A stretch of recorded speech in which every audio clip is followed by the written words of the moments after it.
육아휴직 제도가 도입된 지 올해로 37년 차지만 앞서 보도 내용을 보면 공직사회에서조차 그 권리를 온전히 보장받지는 못하는 것 같습니다. 자, 스튜디오에 손정혜 변호사 나와 계십니다. 자, 어서 오십시오. 안녕하세요. 예, 앞에 리포트를 보면 관악구청이 법률 자문을 받았는데 보직 제한은 인사상 불이익에 해당되지 않는다 이렇게 해명을 했습니다. 법적으로 정말 문제가 없습니까?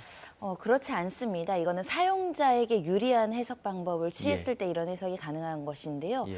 앞서 보도에 따른 것처럼 이 보직 처분들은 인사권자의 상당한 재량권이 있는 건 맞습니다. 예. 근데 재량적 처분이라고 하더라도 이 근로자가 갖는 불이익과 또 사용자의 어떤 필요성을 비교 형량해서 불이익이 클 때는 이 남녀고용평등법이나 이 남녀차별로서 위반 사항이 될 수 있다는 점을 말씀드릴 수 있고요. 예. 최근에 대법원 판례가 나왔었습니다. 마트 매니저 사건에서 예. 이 남녀고용평등법이 말하는 불이익한 처우라는 것은 실질적 불이익이기 때문에 만약에 육아휴직 전과 후가 보직에서 제한이 있다거나 예. 내가 차장 직급이었는데 갑자기 직급이 강등되거나 차장을 받을 수 있는데 못 받았다. 이것도 실질적 불이익으로 해석하면 남녀고용법 평등법이 위반되기 때문에 단순하게 이것은 재량권이니까 허용된다라고 보기는 어렵습니다. 단순하게 보기는 어렵다 이 말씀이신 것 같은데, 자, 공직사회가 이 정도면 민간은 말할 것도 없을 것 같은데, 자, 불이익이 얼마나 심각한 겁니까? 일단 고용노동부 자료 통계를 말씀드리면요. 예. 모성, 부성 보호제도 위반의 절반 가까운 위반 횟수가요. 이 육아휴직 분야에서 나타나고 있습니다. 그렇군요. 956건, 52%가 절반이 이제 넘네요. 예, 신고된 사례인데요. 예. 그중에 가장 많은 것은 허가 위반, 그리고 불리한 처우가 있었다. 그리고 업무나 임금에 대한 위반 부분이 있었다라는 내용인데요. 예. 그리고 대부분은 이제 육아휴직을 쓰고 나서는 또는 쓴다고 한다면 퇴직을 권유하거나 퇴직을 종용하는 것이 여전히 한 현실이라고 하는 것이고, 예. 문제는 이 통계도 굉장히 용기 있게 적극적으로 신고해서 알려진 통계일 뿐 사실은 실무상으로는 더 불이익한 처분을 드러나지 않는 게 더 받을까 봐 많다는 말씀이시군요. 네, 신고하지 못하고 두려워하는 사건까지 포함한다면 예. 위반 사례는 훨씬 더 많을 것으로 보입니다. 자, 이렇게 위반 사례가 많은데 이게 시정되거나 구제받은 사례는 없습니까? 실제로 최근 5년간의 통계가 있습니다. 예. 이 위반 사건에 대해서 이제 노동청에서 신고를 받고 이제 조사를 하고 관련된 처분을 했을 경우인데요. 예.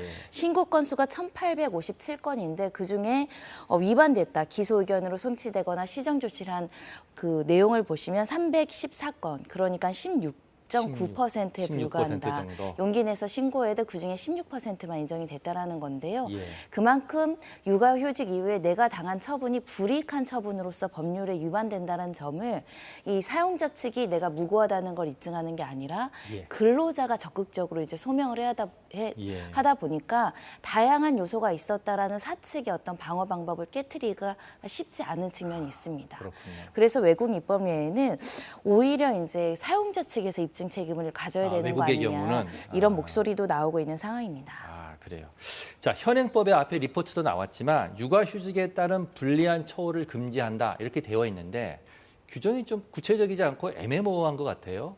보완책이 좀 있어야 되지 않을까요? 그러니까 불리한 처우를 하게 되면 형사처벌이 되게끔 강력하게 규정되어 있지만 예. 이 법에는 불리한 처우가 그럼 구체적으로 어떤 것인지를 개념 설명하지 않고 있습니다. 예.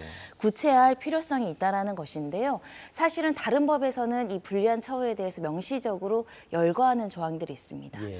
대표적으로는 우리가 그 이야기하는 공익신고자 보호법, 공익신고하면 불리한 처우를 할 수 없다. 그러면 처벌하겠다라는 내용인데요. 예. 거기에는 뭐 파면, 해임, 해고처럼 이제 어떤 징계 처분을 한다거나 직무 미부여, 그리고 직무 배치, 그리고 그 밖에 본인의 의사에 반하는 어떤 조치, 이렇게 이제 명시적으로 하다 보면 조금 더 어떤 근로자들을 보호할 수 있는데 충실할 수 있기 때문에 국회 입법처에서도 여러 차례 이 불리한 처우가 무엇인지를 상세하게 규정할 필요가 있다. 예. 그래야 근로자들이 보호받고 사용자들이 조심할 수 있다. 이런 목소리가 나와 있고 국회의원들도 다양하게 개정안을 지금 내고 있거든요. 예. 조금 더 적극적인 논의를 통해서 개정할 필요가 있어 보입니다. 자, 지금 말씀하신 거 들어보니까 불이익 없이 육아휴직을 사용할 수 있는 환경을 만드는 것, 이게 중요할 것 같은데 앞에는 법적인 걸 말씀하셨으니까 정책적인 대안, 대책은 어떤 게 좀 있을 수 있을까요? 일단 뭐 대체 인력을 많이 강구해야 되고 지원책도 많아야 될 것 같고요. 결국은 예. 소수만 육아휴직을 쓰면 나머지 사람들이 피해를 받는 그렇죠. 구조를 개선을 해야 됩니다. 그러니까 많은 사람들이 육아휴직을 써야 된다라는 그 결과로 귀결이 되는데요. 그래서 자동 육아휴직제가 이제 거론되고 있습니다. 아. 실제로 성동구에서는 출산을 장려하고 육아휴직 많이 써라고 해서 그러니까 내가 신청하지 않더라도 상사한테 결제를 받지 않더라도 의무적으로 자동으로 내 육아휴직이 시작이 되는 겁니다. 예. 내가 명시적으로 전화하지 않을게요라고 했을 경우에만 하지 않는다는 건데요. 예. 그럼 그만큼 눈치 보지 않고 육아휴직을 다녀올 수 있다는 장점이 있기 때문에 사실상 일가정 양립에 굉장히 주요한 제도가 될 수 있다는 평가가 있고요. 예. 그리고 일선 사기업 롯데그룹에서도 실시한 바가 있었습니다. 예. 그런데 이걸 실시를 했더니 이 롯데그룹에서는 남성이 6배 더 많이? 훨씬 많이 가더라라는 통계가 나왔고 예. 2017년에 남성들에게 이제 적용을 시켰는데 그의 통계를 봤더니 그의 전체 남성 휴직자의 통계가 있잖아요. 예. 그 중에 10%가 이 그룹 거였다. 그러니까 이렇게 의무적으로 자동적으로 부여한다고 한다면 근로자들이 상사의 어떤 사용자의 눈치 없이 예. 또 동료들에게 죄책감 갖지 않고 육아휴직을 갔다 올 수 있는 것이거든요. 좀 적극적으로 장려할 필요가 있어 보입니다. 예, 오늘 좋은 사례 많이 들었습니다. 지금까지 손정혜 변호사였습니다. 고맙습니다.